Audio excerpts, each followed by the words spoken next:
वृत्ति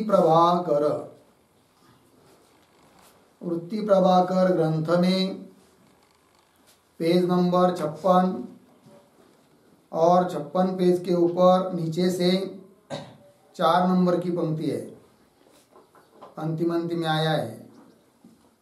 तामत में लक्षित लक्षणा के उदाहरण सिंहो देवदत्त इत्यादि है। मिल गया। बात यह चल रही है कि लक्षणा के 2 प्रकार, केवल लक्षणा, लक्षित लक्षणा। ठीक है।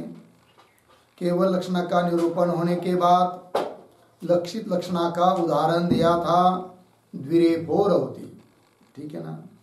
तो उसका विवेचन हुआ, किंतु वैयाकरणी जो लोग हैं उनके दृष्टि से लक्षित लक्षणा का उदाहरण द्विरेफो रवति यह नहीं है, क्योंकि अन्य लोग जिस प्रकार द्विरेफ पद का शक्यार्थ 2 रेप को मानते हैं, उस प्रकार व्याकरणाचार्य लोग द्विरेफ पद का शक्यार्थ 2 रेप को नहीं मानते हैं, अपितु भ्रमर पद को मानते हैं। द्विरेफ पद का शक्य हुआ भ्रमर पद, और उस भ्रमर पद शक्य है, उसका साक्षात संबंध है मधुक के साथ। अतः वैयाकरणियों की दृष्टि से द्विरेफो रवति यह उदाहरण लक्षित लक्षणा का नहीं है, अपितु केवल लक्षणा का है। फिर उनके यहाँ लक्षित लक्षणा का उदाहरण कौन सा है, तब बता रहे हैं सिंहो देवदत्त, देवदत्त सिंह है। यह वाक्य यह है उनके यहाँ लक्षित लक्षणा का उदाहरण। तो कैसे उसको घटा रहे हैं, देखिए। तामत में लक्षित लक्षणा के उदाहरण सिंहो देवदत्त इत्यादि है। या स्थान में सिंह से अभिन्न देवदत्त है, यह वाक्य का अर्थ पदन की शक्ति वृत्ति से प्रतीत हो गए है कि नहीं। सिंह से अभिन्न है कौन, देवदत्त। सिंह ही देवदत्त ही सिंह है, ऐसा मालूम पड़ रहा है इस वाक्य का अर्थ शक्ति वृत्ति से। किंतु देवदत्त और सिंह दोनों का अभेद तो हो नहीं सकता। क्यों, एक मनुष्य है, एक पशु है। पंक्ति देखिए, तो सिंह से अभिन्न देवदत्त है, यह वाक्य का अर्थ पदन की शक्ति वृत्ति से प्रतीत होवे है। सो संभवे नहीं, काहे थे, क्यों। पशुत्व जाति और मनुष्यत्व जाति परस्पर विरुद्ध है। सिंह में जाति है पशुत्व, ठीक, और देवदत्त में जाति है मनुष्य। 2 भिन्न भिन्न जाति वाले पदार्थ है, दोनों का अभेद हो नहीं सकता।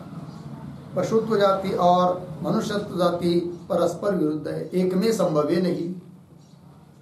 याते, इसलिए सिंह शब्द की शूरता क्रूरता धर्म वाले पुरुष में लक्षणा है। सिंहो देवदत्त इस वाक्य में जो सिंह शब्द है उसकी लक्षणा है, किसमें, पुरुष में।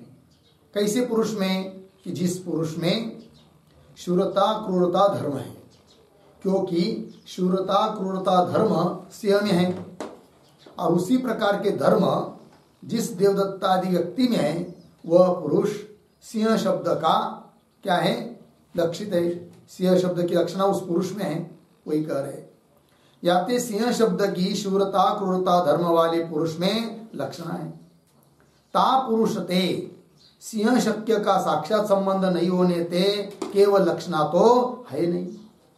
जिस पुरुष में लक्षणा है सिंह शब्द की, है कि नहीं, तो उस पुरुष के साथ सिंह शब्द के शक्य का साक्षात संबंध नहीं है। यदि सिंह शब्द के शक्यार्थ का उस पुरुष के साथ साक्षात संबंध होता तो केवल लक्षणा बन जाती, लक्षणा बन जाती। किंतु सिंह शब्द के शक्य का साक्षात संबंध नहीं है, अतः केवल लक्षणा नहीं, अर्थात फिर कौन सी है, लक्षण। अब सिंह शब्द का शक्य अर्थ कौन, सिंह पशु। उस पशु का देवदत्त के साथ कोई साक्षात संबंध है क्या, नहीं है, वही दे रहे। ता पुरुष ते, पुरुष के साथ सिंह शक्य का, सिंह शब्द का तो शक्यार्थ पशु, शक्य का साक्षात संबंध नहीं होने ते केवल लक्षणा तो है नहीं।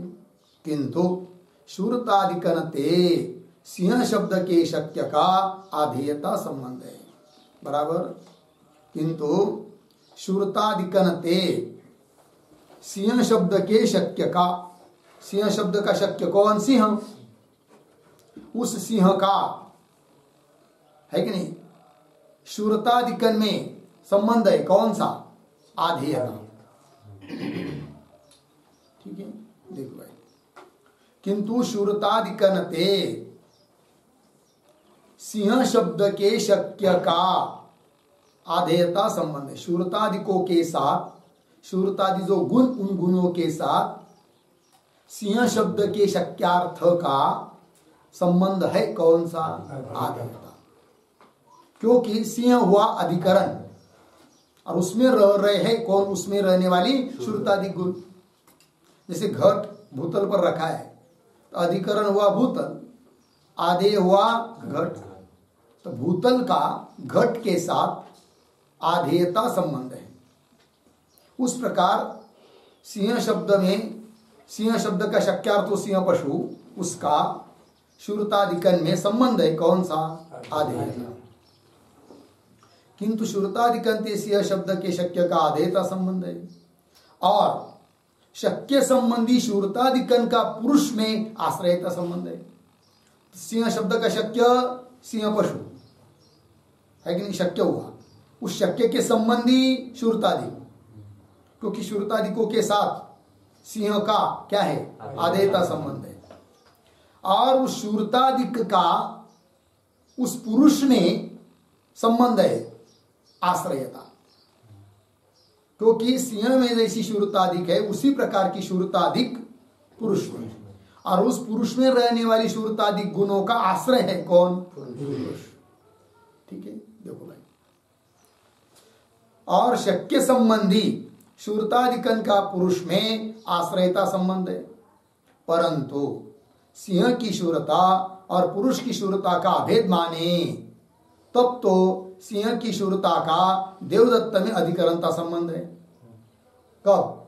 सिंह की शूरता और पशु की सिंह की शूरता और देवदत्त की शूरता दोनों का यदि अभेद मानेंगे तब सिंह की शूरता का उस पुरुष में अधिकरणता संबंध है, क्योंकि पुरुष की शूरता का पुरुष में अधिकरणता संबंध है, आश्रयता।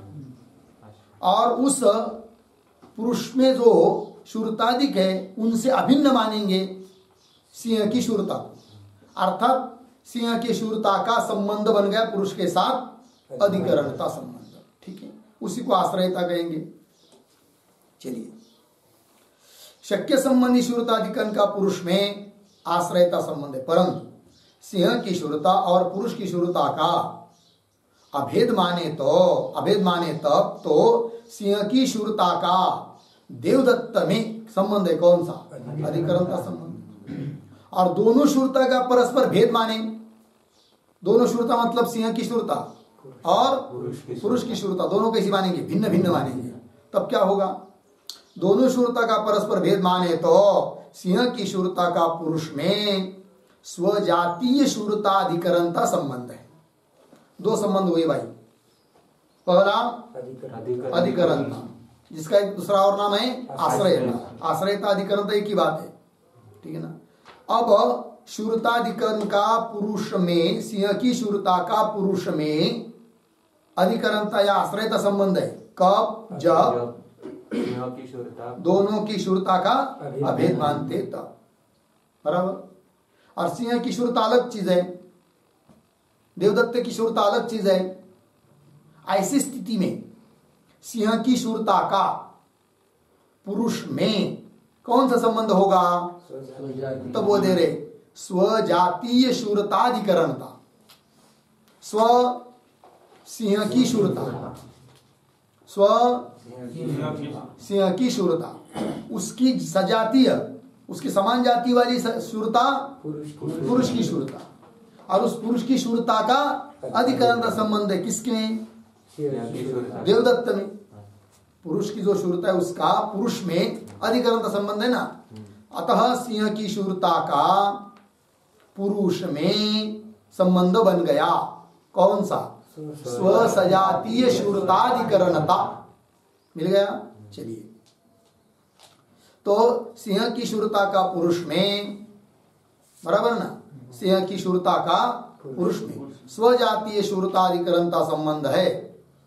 सिंह की शूरता स्व शब्द का अर्थ है। यहाँ पर स्वजातीय शूरताधिकरणता में स्व शब्द से कौन लेंगे? सिंह की शूरता। सिंह की शूरता स्व शब्द का अर्थ है। इस रीति से आगे क्या है? वाक्य का, वाक्य का है ना, वहां पर थोड़ा सा बदल करके वाच्य का ऐसा चाहिए।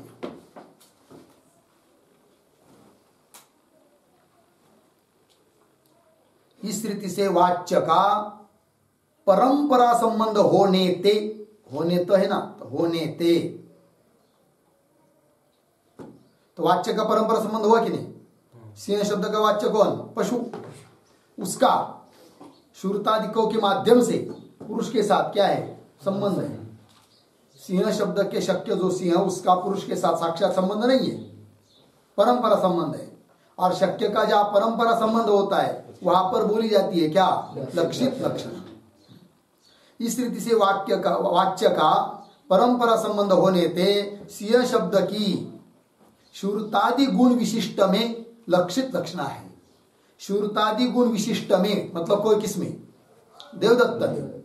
शूरतादि गुण विशिष्ट कौन हुआ? देवदत्त। तो शूरतादि गुण विशिष्ट में, उसके ऊपर लिख के रख सकते देवदत्त में।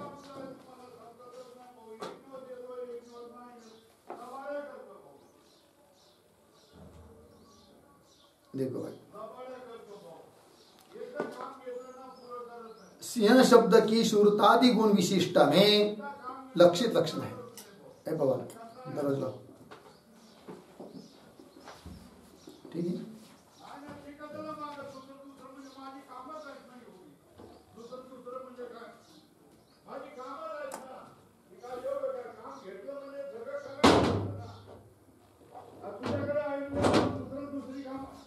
इस रीति से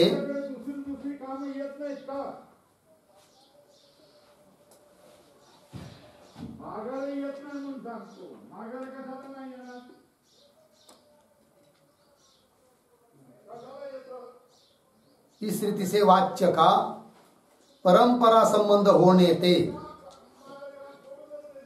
सिंह शब्द की शूरतादि गुण विशिष्ट में क्या है? लक्षित लक्षण है।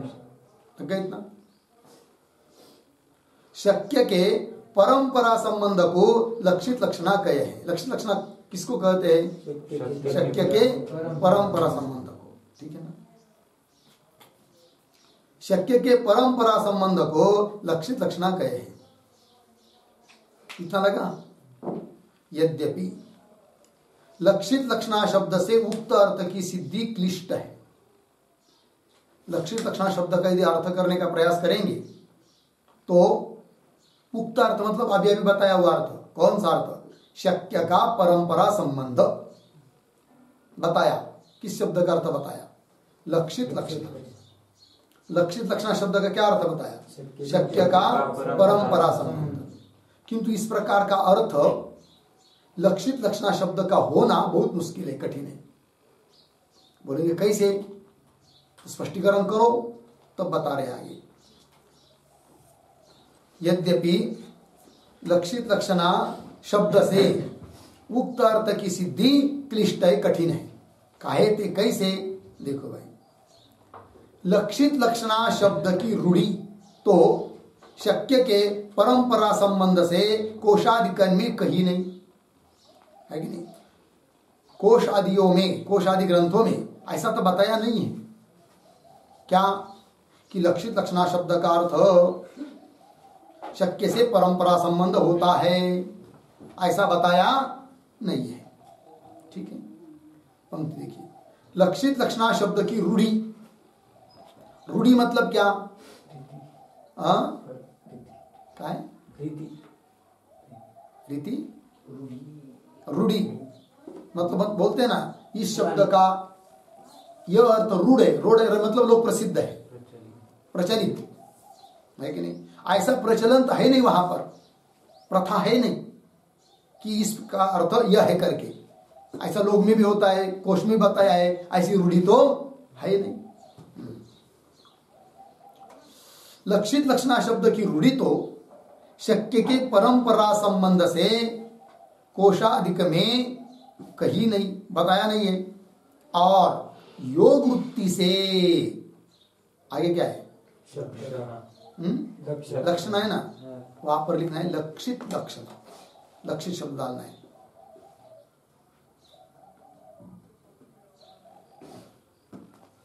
ठीक है, देखिए। और योग वृत्ति से, योग वृत्ति से, योग वृत्ति मतलब शक्ति वृत्ति, योग वृत्ति का अर्थ शक्ति वृत्ति। और योग वृत्ति से लक्षित लक्षणा शब्द का उक्त अर्थ प्रतीत होवे नहीं। शक्ति वृत्ति से या अवयव की शक्ति से, योग को अवयव भी कहते हैं, तो अवयव की शक्ति से भी लक्षित लक्षणा शब्द का अर्थ उस प्रकार का निकलता नहीं है। कौन सा? शक्य का परंपरा संबंध है कि नहीं? लक्षित लक्षणा इस शब्द में जितने अवयव है उनका भी अलग अलग अर्थ करने का प्रयास करेंगे तो भी लक्षित लक्षणा शब्द का शक्य का परंपरा संबंध ऐसा अर्थ निकलता नहीं। और योग वृत्ति से लक्षित लक्षणा शब्द का उक्त अर्थ प्रतीत होवे नहीं। काहे ते कैसे बता रहे करके दिखा रहे। लक्षितस्य लक्षणा, लक्षित लक्षणा मूल शब्द है लक्षित लक्षणा, ठीक है ना, उसका समास कर दिया षष्ठी तत्पुरुष। लक्षितस्य लक्षणा उसको कहेंगे क्या? लक्षित लक्षण। तो क्या अर्थ निकलेगा इस प्रकार का विग्रह करने पर? देखिए, लक्षितस्य लक्षणा, लक्षित लक्षणा, इस रीति से षष्ठी समास करे तो लक्षित कहिए लक्षणावृत्ति से जो प्रतीत हुआ है, ताकि लक्षण, यह अर्थ निकल आ रहा है। लक्षित, लक्षित मतलब लक्षणावृत्ति के वृत्ति से, लक्षणावृत्ति करके जो अर्थ प्रतीत हुआ उसको कहेंगे क्या? लक्षित। जैसे गंगापद की लक्षणा करने से अर्थ प्रतीत हुआ तीर, तो लक्षित हुआ कौन? तीर। उस प्रकार लक्षित, उसकी लक्षण, लक्षणा का अर्थ बता चुके, लक्षणा मतलब शक्य संबंध। तो लक्षित कौन हुआ? लक्षणावृत्ति से जो अर्थ प्रतीत होता है उसको कहेंगे लक्षित। अब उसकी क्या? लक्षण, शक्य संबंध, ऐसा अर्थ निकल आ रहा है। ठीक, अब देखिए, लक्षित से लक्षणा, लक्षित लक्षणा इस रीति से षष्ठी समास करे तो लक्षित कहिए लक्षणावृत्ति से जो प्रतीत हुआ है, ताकि लक्षणा, यह लक्षित लक्षणा शब्द का अर्थ सिद्ध हो गए। बराबर। अब देखो द्विरेपरोति में घटता है कि नहीं? द्विरेपरोति सिंहो देवदत्त इत्यादि जो लक्षित लक्षणा के उदाहरण कहे, तहा उक्त स्वरूप लक्षित लक्षणा संभव है नहीं, किंतु यहां पर वो घटित नहीं हो पाएगा। फिर अर्थात लक्षित लक्षणा के उदाहरण नहीं हो पाएंगे। कब? यदि लक्षित लक्षणा शब्द का अर्थ षष्ठी समास करके करेंगे तब। वो कैसे बता रहे? लक्षित लक्षणा के उदाहरण कहे ता उक्त स्वरूप लक्षित लक्षणा संभवे नहीं। काहे ते कैसे? द्विरेपो रौती या वाक्य में द्विरेप पद से भ्रमर पद लक्षित होवे। द्विरेप पद का लक्षित मानेंगे कौन? भ्रमर पद, क्योंकि द्विरेप पद का शक्यार्थ कौन? दो रेप है कि नहीं, और उसका शक्य का संबंधी कौन? भ्रमर पद। अतः लक्षित हुआ कौन? भ्रमर पद। बराबर। फिर उसकी लक्षणा चाहिए ना मधुप में, किंतु भ्रमर पद की मधुप में, भुंगे में लक्षणा है क्या? वो तो शक्यार्थ है उसका। तो लक्षितस्य भ्रमर पदस्य लक्षणा है नहीं। अतः द्विरेपोरोति उदाहरण लक्षित लक्षणा का नहीं हो पाएगा। बात समझ में आई?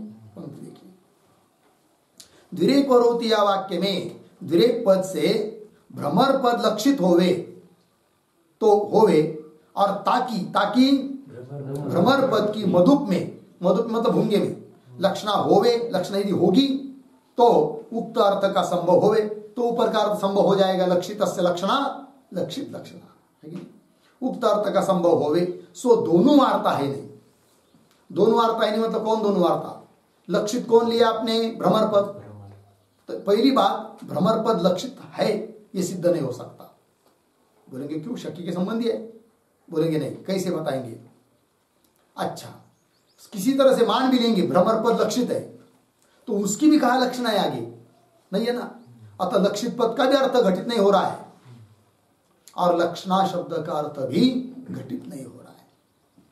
तो बोलेंगे लक्षणा शब्द का अर्थ घटित नहीं हो रहा है, बात मानते हैं हम, किंतु लक्षित शब्द का अर्थ घटित हो रहा है, मानना पड़ेगा। तो कहते नहीं होगा। लक्षित कौन लिया आपने? भ्रमर पद, नहीं हो सकता। क्यों? बता रहे आगे देखिए। उक्त अर्थ का संभव होवे सो दोनों अर्थ है नहीं, काहे थे? यद्यपि द्विरेक पद के शक्य का संबंध भ्रमर पद है, बराबर, इतना तो ठीक है। द्विरेक पद के शक्य का संबंध है किसके साथ? भ्रमर पद के साथ। द्विरेक पद का शक्य कौन? दो रेप, और उसका संबंध किसके साथ? भ्रमर पद। शक्य का संबंध तो है भ्रमर पद से, तो भी भ्रमर पद लक्षित नहीं है। बोलेंगे क्यों? शक्य का संबंध है। उत्तर दे रहे, यद्यपि द्विरेक पद के शक्य का संबंध भ्रमर पद ते है, तथापि द्विरेक पद से लक्षित भ्रमर पद नहीं। द्विरेक पद तो लक्षित नहीं है, कौन? भ्रमर पद। क्यों? काहे थे? कारण क्या? तो कारण बता रहे, काहे थे? वक्ता के तात्पर्य का विषय शक्य संबंधी लक्षित हो गए। लक्षित कौन होता है वो बता रहे। केवल शक्य के संबंधी जो वो लक्षित, ऐसा नहीं होता। लक्षित उसको कहते हैं शक्य के संबंधी भी हो और वक्ता के तात्पर्य का विषय भी हो, है कि नहीं? बोलना उसको बताना, वक्ता उसको बताना चाहता है, तात्पर्य का विषय हो। अब देखिए, भ्रमर पद तो शक्य के संबंधी है। द्विरेप पद का शक्य जो दो रेप, उसके संबंधी है कौन? भ्रमर पद। किंतु वक्ता के तात्पर्य का विषय है क्या? वाक्य बोलने वाला ये कहना चाहता है क्या भ्रमर पद ध्वनि कर रहा है करके? पद थोड़ी ध्वनि करता है, वक्ता के तात्पर्य का विषय नहीं। अतः शक्य के संबंधी भ्रमर पद होने पर भी वह लक्षित नहीं है। समझ में आया?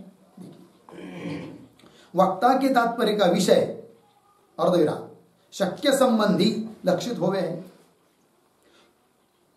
के बाद भी अर्धविराम केवल शक्य संबंधी लक्षित नहीं होवे है। केवल शक्य के संबंधी जो होता है वह लक्षित होता नहीं। केवल शक्य संबंधी लक्षित नहीं होवे है, लग गया? जो केवल शक्य संबंधी लक्षित होवे, जो मतलब जर यदि केवल शक्य संबंधी लक्षित होता, मतलब ऐसा नियम होता, कौन सा? शक्य के संबंधी जो होता है उसको हम लक्षित कहते हैं। ऐसा केवल यदि नियम होता तो भ्रमर पद भी लक्षित हो जाता, बराबर है? किंतु लक्षित शब्द का अर्थ शक्य के संबंधी इतना नहीं है। शक्य के संबंधी भी हो, वक्ता के तात्पर्य का विषय भी हो। ये बात जो केवल शक्य संबंधी लक्षित होवे तो गंगा पद के शक्य के संबंधी मीनादिक अनेक है। गंगा पद का शक्य प्रवाह, उस प्रवाह के संबंधी जैसा तीर है वैसा मीनादिक मासे वगैरह, नौका वगैरह वो भी है, तो वो भी लक्षित होना चाहिए फिर। किंतु गंगा पद से लक्षित मीन है, नौका है, ऐसा कोई मानता है क्या? नहीं। क्यों? शक्य के संबंधी नहीं है क्या? है, किंतु वक्ता के तात्पर्य का विषय नहीं है। लग गया? तीर गंगा पद से लक्षित है क्योंकि तीर शक्य के संबंधी भी है और वक्ता के तात्पर्य का विषय भी है। गंगा पद के शक्य के संबंधी मीनादिक अनेक है, ते सारे ही गंगा पद से लक्षित हुए चाहिए, किंतु होते हैं क्या? नहीं। याते वक्ता के तात्पर्य का विषय अर्धविराम शक्य संबंधी लक्षित हो गए। लक्षित वो चीज होता है, लक्षित वो पदार्थ होता है जो शक्य के संबंधी हो और वक्ता के तात्पर्य का विषय हो। याते वक्ता के तात्पर्य का विषय शक्य संबंधी लक्षित हो गए। लग गया? गंगा पद के शक्य संबंधी तो अनेक है। गंगा पद का शक्य प्रवाह, उसके संबंधी बहुत सारे पदार्थ है। गंगा पद के शक्य संबंधी तो अनेक है, तथापि गंगायाम ग्राम या वाक्य में श्रोता को गंगा पद से तीर का बोध होवे। लग गया? गंगायाम ग्राम या वाक्य में श्रोता को, सुनने वाले को गंगा पद से किसका बोध होता है? तीर का। गंगा पद से तीर का बोध होवे, ऐसे तात्पर्य विषय शक्य संबंधी केवल तीर है। शक्य के संबंधी वक्ता के तात्पर्य का विषय केवल एक ही वस्तु है, वो कौन? तीर। अतः गंगा पद से लक्षित कौन हुआ? तीर, मीनादिक नहीं। शक्य संबंधी केवल तीर है। याते गंगा पद से तीर ही लक्षित है। गंगा पद से लक्षित कौन हुआ? तीर। तट, तीर, तीर ही लक्षित है। मीनादि शक्य संबंधी तो है, उक्त तात्पर्य के विषय नहीं। उक्त तात्पर्य मतलब वक्ता के तात्पर्य का विषय नहीं, उक्त तात्पर्य के विषय नहीं। याते गंगा पद से लक्षित नहीं। कौन? मीनादि। ये उदाहरण बताया। उस प्रकार द्विरेफ पद का लक्षित भ्रमर पद हो सकता है क्या? नहीं। क्यों? भ्रमर पद शक्य के संबंधी नहीं है क्या? है। द्विरेफ पद का जो शक्यार्थ उसके संबंधी है भ्रमर पद, किंतु वक्ता के तात्पर्य का विषय नहीं। देखो भाई, इस रीति से द्विरेफ पद के शक्य का संबंधी तो भ्रमर पद है, परंतु द्विरेफ पद से भ्रमर पद का बोध श्रोता को होवे ऐसा वक्ता का तात्पर्य नहीं। वक्ता का है ना वापर, वक्ता का है कि नहीं। द्विरेफ पद से सुनने वाले को भ्रमर पद मालूम पड़े ऐसा वक्ता का क्या नहीं है? तात्पर्य नहीं है। परंतु द्विरेफ पद से भ्रमर पद का बोध श्रोता को होवे ऐसा वक्ता का तात्पर्य नहीं। लगा? किंतु फिर क्या है भाई? किंतु द्विरेफ पद से भ्रमर पद के शक्य मधुप का बोध श्रोता को होवे ऐसा वक्ता का तात्पर्य है। लग गया जी? द्विरेफ पद से बोध होवे किसका? भ्रमर पद का शक्य जो मधुप, उसका बोध सुनने वाले को हो जाए ऐसा तात्पर्य है किसका? वक्ता का। किंतु द्विरेफ पद से भ्रमर पद के शक्य मधुप का बोध श्रोता को होवे ऐसा वक्ता का तात्पर्य होवे। याते, इसलिए द्विरेफ पद के शक्य का संबंधी भी भ्रमर पद है। भ्रमर पद यद्यपि द्विरेफ पद के शक्य के संबंधी है तो भी लक्षित नहीं है। याते द्विरेफ पद के शक्य का संबंधी भी भ्रमर पद है, वक्ता के उक्त तात्पर्य का विषय नहीं। वक्ता का जो तात्पर्य का विषय वह नहीं है। वक्ता के उक्त मतलब वो पर का हुआ वक्ता के तात्पर्य का विषय, उक्त तात्पर्य का विषय नहीं होने से द्विरेफ पद से लक्षित भ्रमर पद नहीं। द्विरेफ पद से लक्षित नहीं है कौन? भ्रमर पद। और क्या है अपना? लक्षितस्य लक्षणा। यदि भ्रमर पद लक्षित होता तब उसकी लक्षणा है कि नहीं आगे विचार करते, किंतु समास क्या? षष्ठी समास। लक्षितस्य लक्षणा। तो भ्रमर पद लक्षित पहले बने ना, तब उसकी लक्षणा का विचार करेंगे। तो भ्रमर पद ही पहले लक्षित नहीं बन रहा है। लग गया? और समझ लीजिए किसी तरह से लक्षित मान भी लेंगे भ्रमर पद को, तो उसकी लक्षणा कहाँ है आगे? क्योंकि लक्षणा शब्द का अर्थ होता है शक्य संबंधी, किंतु भ्रमर पद का शक्य ही है कौन? मधुप। शक्य संबंधी नहीं है। अतः षष्ठी समास करेंगे लक्षित लक्षणा शब्द में, तो शक्य का परंपरा संबंध ऐसा अर्थ निकल नहीं आ रहा है, मुश्किल हो रहा है। ठीक है, देखो वक्ता के उक्त तात्पर्य का विषय नहीं होने से द्विरेफ पद से लक्षित भ्रमर पद नहीं। और किसी रीति से है कि नहीं, तोड़ मोड़ कर किसी प्रकार से द्विरेफ पद से लक्षित भ्रमर पद है, इस वार्ता को मान लेंगे कि द्विरेफ पद का लक्षित है कौन? भ्रमर पद। इस वार्ता को मान ही लेवे तो भी भ्रमर पद की मधुप में शक्ति है। भ्रमर पद की मधुप में क्या है? शक्ति है। लक्षणा नहीं, मधुप में शक्ति है। याते ताकि लक्षणा कथन असंगत है। ताकि भ्रमर पद की लक्षणा कहना क्या है? असंगत। याते ताकि लक्षणा कथन असंगत है। इस रीति से लक्षितस्य भ्रमर पदस्य लक्षणा लक्षित लक्षणा, इस रीति से षष्ठी समास का अर्थ उक्त उदाहरण में संभवे नहीं। लक्षित लक्षणा शब्द में षष्ठी समास करेंगे तो द्विरेफ और रौती यह उदाहरण लक्षित लक्षणा का हो नहीं सकता है। बात समझ में आई? चलिए, इस रीति से षष्ठी समास का अर्थ उक्त उदाहरण में संभव है नहीं। उसी प्रकार सिंह देवदत्त यहां पर भी नहीं होगा। अर्थात लक्षित लक्षणा शब्द में षष्ठी तत्पुरुष समास करेंगे तो सिंह देवदत्त यह उदाहरण भी लक्षित लक्षणा का नहीं हो पाएगा। कैसे बता रहे? तैसे सिंह देवदत्त या उदाहरण में भी उक्त अर्थ संभवे नहीं। कैसे बता रहे? सिंह वृत्ति शूरता अधिक, सिंह वृत्ति मतलब सिंह में रहने वाली कौन? शूरतादिक। शूरतादिक सिंह शब्द के शक्य संबंधी तो हैं। सिंह शब्द का शक्य हुआ पशु, उसके संबंधी तो हैं कौन? शूरतादिक। तो भी उसको लक्षित नहीं बोल सकते। क्यों? शक्य के संबंधी है किंतु वक्ता के तात्पर्य का विषय नहीं है। जो व्यक्ति सिंहो देवदत्त इस प्रकार का वाक्य बोल रहा है वो यह नहीं चाहता कि सुनने वाले को सिंह की शूरता क्रूरता मालूम पड़े। लग गया? ये उसका अभिप्राय नहीं है। उसका अभिप्राय क्या है? देवदत्त भी शूर क्रूर है ये मालूम पड़े, ये उसका तात्पर्य है। अर्थात सिंह शब्द के शक्य के संबंधी है सिंह की शूरता, तो भी उसको लक्षित नहीं कर सकते क्योंकि वक्ता के तात्पर्य का विषय वो नहीं है। हाँ, वही करे। सिंह वृत्ति शूरता अधिक, सिंह शब्द के शक्य संबंधी तो है परंतु सिंह शब्द से शूरतादिकन का बोध श्रोता को होवे ऐसा वक्ता का तात्पर्य नहीं। लग गया? इसलिए वो लक्षित नहीं हो सकते। सिंह शब्द से लक्षित नहीं है कौन? शूरता। किंतु सिंह शब्द से सिंह सदृश पुरुष का बोध श्रोता को होवे ऐसा वक्ता का तात्पर्य होवे। वक्ता का तात्पर्य क्या है? सिंह शब्द से किसका बोध हो? सिंह शब्द के सदृश पुरुष है ऐसा बोध श्रोता को हो जाए ऐसा वक्ता का क्या है? तात्पर्य है। किंतु सिंह शब्द से सिंह सदृश पुरुष का बोध श्रोता को होवे ऐसा वक्ता का तात्पर्य होवे। लग गया? याते इसलिए शक्य संबंधी भी शूरतादि गुण उक्त तात्पर्य के विषय नहीं होने थे सिंह शब्द के लक्षित नहीं। लग गया?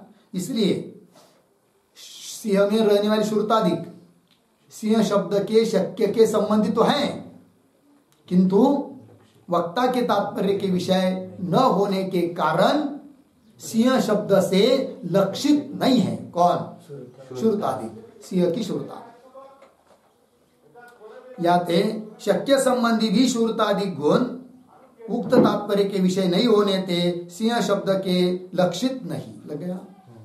और किसी रीति से सिंह शब्द से लक्षित शूरतादिक है याकू मान ही ले, जबरदस्ती तोड़ मोड़ करके मान लेंगे सिंह शब्द से लक्षित है कौन? शूरतादिक गुण। तो भी उन शूरतादिक गुण की लक्षणा है क्या पुरुष में? नहीं है। बोलेंगे क्यों लक्षणा नहीं है? बता रहे किसी रीति से सिंह शब्द से लक्षित शूरतादिक है याकू मान ही लेवे तो भी तिनकी लक्षणा कहना विरुद्ध है। तिनकी शूरतादिकन की लक्षणा है ऐसा कहना विरुद्ध है। तिनकी लक्षणा कहना विरुद्ध है। काहे ते क्यों?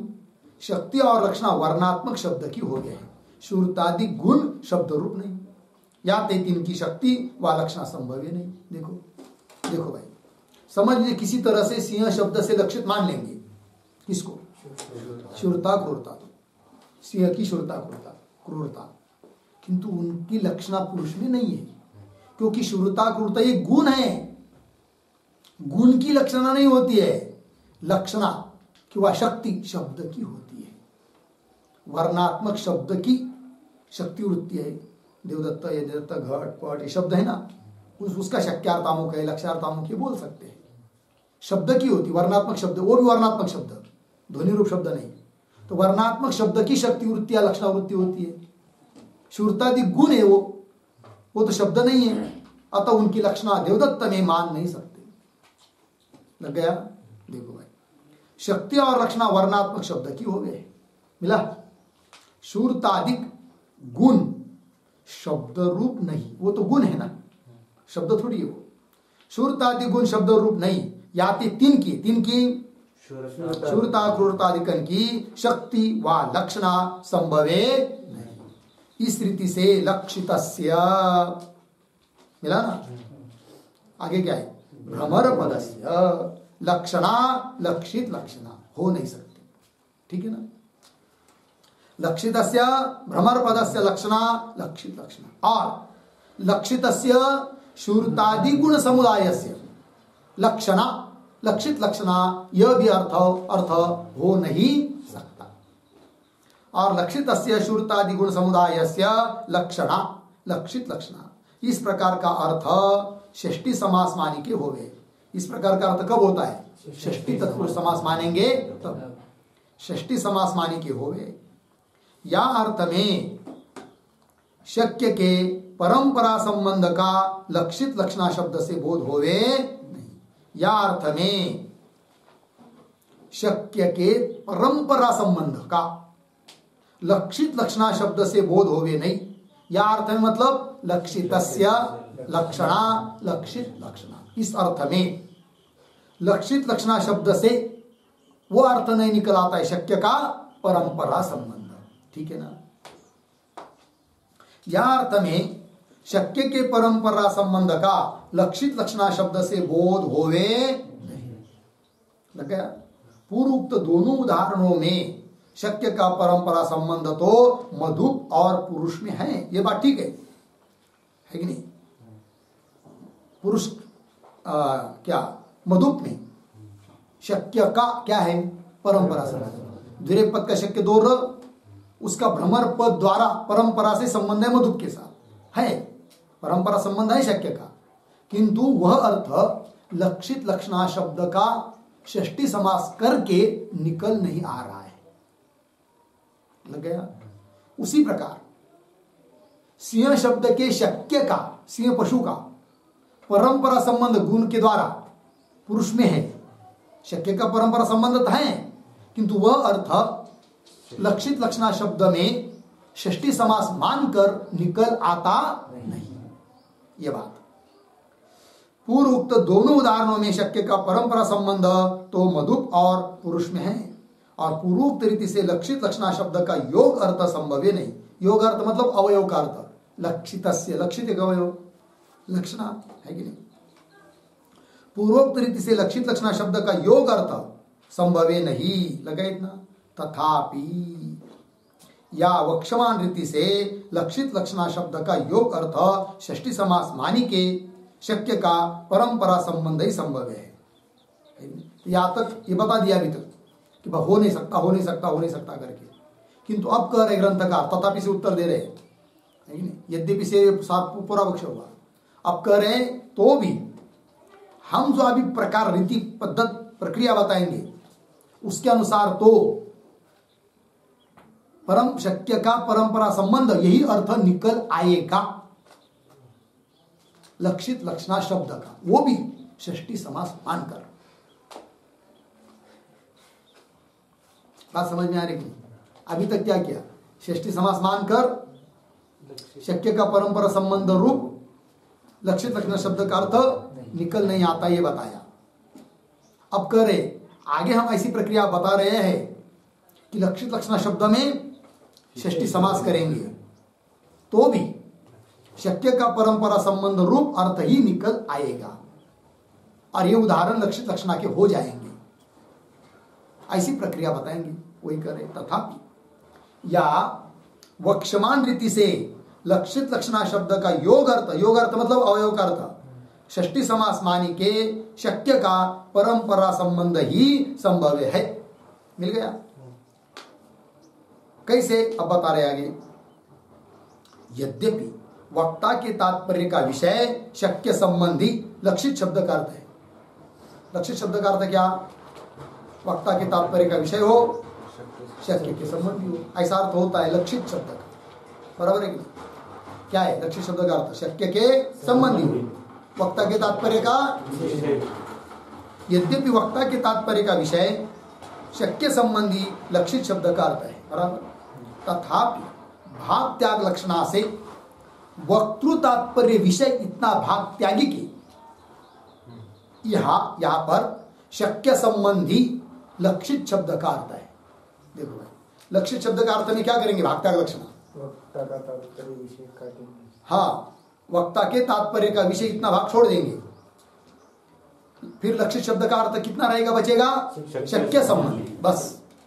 तब द्विरेफ पद से लक्षित हो जाएगा कौन? भ्रमर पद, क्योंकि द्विरेफ पद के शक्य का संबंधी है कौन? भ्रमर पद।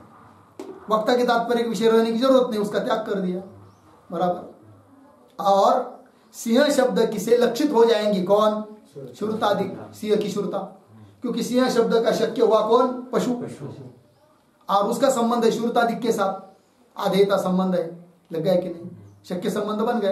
वक्ता का तात्पर्य विषय रहने की जरूरत नहीं है, भाग त्याग लक्षणा करके छोड़ दिया उसको। समझ आया पंक्ति की? तथापि भाग त्याग लक्षणा से वक्तृ तात्पर्य विषय इतना भाग त्यागी के मिला, त्याग करके यहाँ पर शक्य संबंधी लक्षित शब्द का अर्थ है। लक्षित शब्द का क्या अर्थ? शक्य संबंधी, बस इतना ही अर्थ करेंगे। और लक्षण शब्द का अर्थ भी, लक्षण शब्द का क्या अर्थ किया है अभी तक? शक्य संबंध, बराबर है ना? अब देखिए, तो इसे लक्षणा शब्द का अर्थ भी शक्य संबंध है, तामे शक्य भाग का त्यागी के, शक्य भाग का त्याग कर देंगे, फिर क्या बचेगा? संबंध। बस लक्षणा शब्द का अर्थ भी शक्य संबंध, ऐसा अर्थ नहीं, केवल क्या? लक्षणा मतलब संबंध। लक्षण शब्द का क्या अर्थ करेंगे? संबंध, बराबर। लक्षणा शब्द का अर्थ भी शक्य संबंध है, तामी शक्य भाग त्यागी के, भाग त्याग लक्षणा से भाग त्याग लक्षणा करके संबंध मात्र लक्षणा शब्द का अर्थ है। लक्षण शब्द का अर्थ क्या हो जाएगा? संबंध। संबंध चाहे वो फिर कौन सा भी हो, है कि नहीं? शक्ति वृत्ति रूप हो, चाहे कौन सा हो, संबंध संबंध चाहिए, अर्थ है। अब देखिए फिर द्विरेफ पद का लक्षित कौन? भ्रमर पद। उस भ्रमर पद का संबंध मधुप के साथ है कि नहीं? तो बन गया लक्षितस्य लक्षणा, लक्षित लक्षण, बराबर। और सिंह देवदत्त यहां पर भी सिंह शब्द से लक्षित कौन? सिंह की शूरता क्रूरता, और उसका स्वजातीय अधिकरण था, है कि नहीं? संबंध है पुरुष में, तो बन गया ना संबंध। तो बन गया फिर लक्षितस्य लक्षणा, संबंध, लक्षित लक्षणा। तो शक्य का परंपरा संबंध सिद्ध हो गया। और ये दोनों उदाहरण षष्ठी समास मानकर भी लक्षित लक्षणा के सिद्ध हो गए। ठीक, चलिए। याते लक्षित कहिए शक्य संबंधी की लक्षणा, लग गया ना? लक्षित का अर्थ क्या हो गया? शक्य संबंधी, उसकी लक्षणा मतलब संबंध, ठीक है ना? याते लक्षित कहिए शक्य संबंध, संबंधी की लक्षणा कहिए संबंध, गया ना?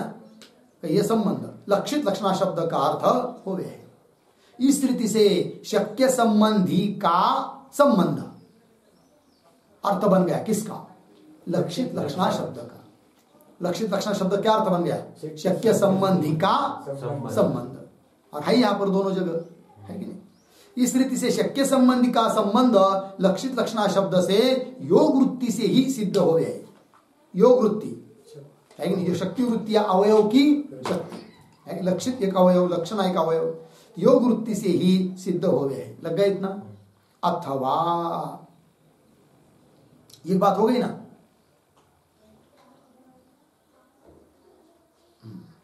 अथवा लक्षित शब्द की तो शक्य संबंधी में भाग त्याग लक्षण है, कि वह थोड़ा और बदल कर रहे।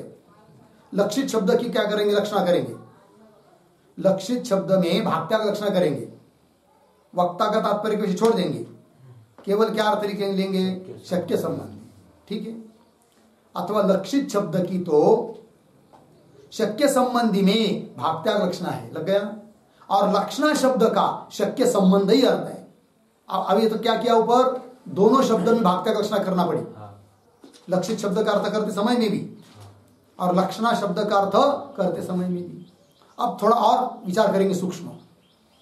लक्षित शब्द का अर्थ करते समय तो भाग त्याग लक्षणा करेंगे, वक्ता का तात्पर्य का विषय छोड़ देंगे, लक्षित शब्द का अर्थ केवल शक्य संबंध इतना लेंगे, किंतु आगे का जो लक्षणा शब्द है उसका जो मुख्य अर्थ है शक्य संबंध, वो वैसा ही रखेंगे। वहां पर भाग त्याग लक्षणा करके शक्य भाग का त्याग नहीं करेंगे। तो बोलेंगे कैसा घटाओगे फिर? तो बता रहे आगे। और लक्षणा शब्द का शक्य संबंध ही अर्थ है, लग गया? ताकि संबंध मात्र में लक्षणा नहीं। किंतु आप इस प्रकार से सिद्ध करने के लिए क्या करना पड़ेगा? तब तो लक्षित लक्षणा शब्द में षष्ठी समास नहीं करना पड़ेगा, फिर क्या करना पड़ेगा? तृतीया तत्पुरुष समास करना पड़ेगा, तब यह अर्थ सिद्ध होगा। अर्थात षष्ठी समास करेंगे तो दोनों जगह लक्षणा करना पड़ रही, भाग त्याग लक्षणा, और तृतीय तत्पुरुष समास करेंगे तो केवल एक पद में भाग त्याग लक्षणा, एक में मुख्य अर्थ वैसा ही रहेगा। ठीक है, वही करें। और लक्षितेन लक्षणा लक्षित लक्षणा, इस रीति से तृतीय समास माने इष्ट अर्थ की सिद्धि हो रहे है कि नहीं। लक्षित लक्षण शब्द में कौन सा समास मानेंगे? तृतीय। लक्षितेन पहले क्या था? लक्षितस्य लक्षण, अब तो ऐसा नहीं, लक्षितेन लक्षणा लक्षित लक्षणा। इस रीति से तृतीय समास माने तो इष्ट अर्थ क्या होती है? इष्ट अर्थ मतलब कौन सा? लक्षित शक्य संबंध, लक्षणा शक्य संबंध। इस प्रकार के अर्थ की सिद्धि हो जाती है। वो कैसी होती है फिर तो उसको भी घटाना पड़ेगा, किंतु उसका विचार हम लोग कल करते हैं। ठीक है। ओम पूर्णमदः पूर्णमिदं पूर्णात् पूर्णमुदच्यते पूर्णस्य पूर्णमादाय पूर्णमेवावशिष्यते। ओम शांति शांति शांति। शंकरं शंकराचार्यं केशवं बादरायणं सूत्रभाष्यं